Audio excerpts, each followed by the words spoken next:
সময় এসেছে, অনেক নেতার আবির্ভাব হয়েছে, আপনারা দেখেছেন। আজ অনেক নেতা আসবে, অনেক নেতা যাবে, কিন্তু আপনাকে মনে রাখতে হবে দুঃসময়ে যিনি আমাদের পাশে ছিলেন, দুর্দিনে যিনি আমাদের পাশে ছিলেন, উনাকে আমাদের সবচেয়ে বেশি প্রয়োজন। কি বলেন? লায়ন হারুন রশিদ কি আপনাদের সাথে ছিল? আপনাদের কাছে ছিল? বর্তমানে কি আছে? আগামী দিনে কি থাকবে? ইনশাআল্লাহ থাকবে। আমি বলতে চাই সময় যেহেতু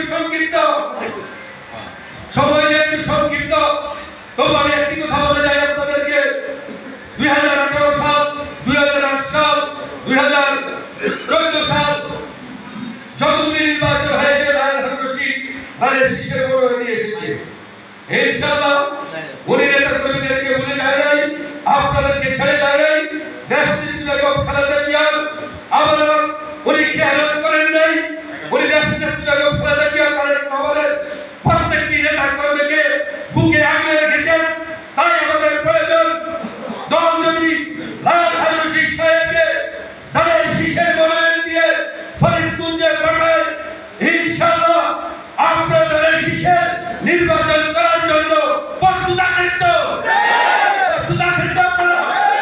ইনশাআল্লাহ বিজয়ের বেলা আপনারাই বলবেন এই ফরিদকুঞ্জের মাটিতে লায়ন হারুন রশিদ এমপি হয়ে আগামী সংসদে আপনাদের জন্য, আমাদের জন্য, ফরিদকুঞ্জের দুঃখী মেহনতি মানুষের কথাগুলো তুলে ধরবে।